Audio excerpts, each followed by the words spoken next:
Bueno, las dos variables del año 2021 que han importado muchísimo, bueno, ha habido muchas, ¿no? Pero sobre todo para los bonistas han sido la inflación, como todos sabemos, y las políticas monetarias, ¿no? En Estados Unidos, rápidamente para el año 2021, lo que hemos visto en Estados Unidos, hemos visto un movimiento de ida y vuelta donde tuvimos un primer trimestre muy positivo, con un PIB creciendo, con unos datos de inflación muy bajos, hasta alrededor del 2%, con lo cual era un escenario muy bueno para pensar en una subida de tipos, y el bono a 10 años americano se fue hasta niveles de 1,72.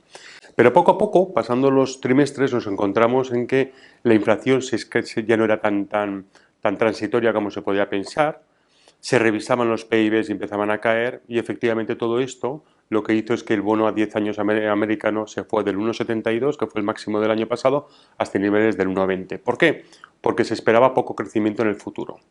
Sin embargo, en el último momento, ahora mismo, lo que estamos viendo efectivamente en este último trimestre que hemos visto del año 2021, hemos visto ese cambio de política monetaria por parte de la Fed, donde va a haber una reducción absoluta de las compras, y efectivamente pues nos hemos encontrado con un movimiento muy brusco también hasta los niveles de 1,50, hoy en día hasta niveles de 1,60, ¿no? En Europa es algo muy parecido, no tan virulento como pudo haber en Estados Unidos, pero también ha habido un movimiento de ida y vuelta.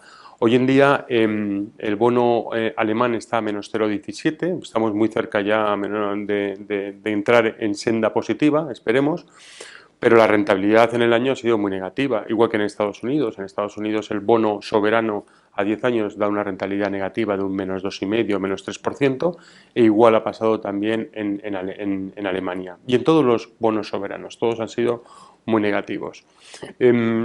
¿Sobre qué sectores han funcionado en el año 2021? Yo creo que ha habido tres ganadores. El high yield. El high yield ha sido con una rentabilidad muy positiva. En Estados Unidos por encima del 5%, en Europa un poquito menos. ¿Y el por qué era? Porque al ver que empezaba a subir la inflación, las inversiones han buscado inversiones con duraciones muy cortas. También los bonos sobre inflación, efectivamente. Cuando hemos visto que subía la inflación, nos hemos posicionado en ella.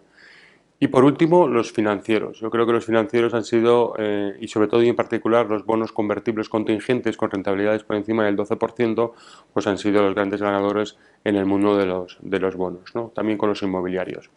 ¿Qué esperamos para el año 2022? Yo creo que vamos a jugar con las mismas variables que hemos tenido en el año 2021. Esas dos que hemos comentado, inflación y las políticas monetarias de los bancos centrales. Ya sabemos cuáles van a ser las de Powell, las de la Reserva Federal. Para este año pues ya se descuentan 75 puntos básicos de subida, 3 subidas en este año y otras 3 subidas en el año 2023, otros 75 puntos básicos en el año 2023, lo que nos indicaría un 1,50% de subida. Nosotros pensamos que va a ser menos, porque efectivamente ni la inflación va a bajar tanto y las revisiones que podemos ver de crecimientos de PIBs pues tampoco van a ser muy positivas. Por tanto, creemos que no va a dar pie para tantas subidas, ¿no? En Europa vamos a seguir en esta misma dinámica. Sí que es cierto que se van a reducir los programas de compra. En Estados Unidos, repito, van a desaparecer en este marzo de 2022, desaparecen esos estímulos monetarios de la Reserva Federal. Y en Europa van a tocarlos, pero haciéndose un poquito trampas al solitario, ¿no? No van a quitar el programa de ayuda a la pandemia, el que estaba valorado en 1,8 billones, pero sin embargo van a seguir comprando más de lo que se está comprando mensualmente bonos bajo el programa APP. Con lo cual, al final, lo que vamos a ver en Europa es que los bancos centrales, en este caso el Banco Central Europeo, va a seguir apoyando al mercado. No puede hacerlo de otra forma porque la deuda sigue siendo muy alta por todos los estados soberanos y por tanto hay que seguir apoyando. Eso no quita para que la curva se empiece a positivizar.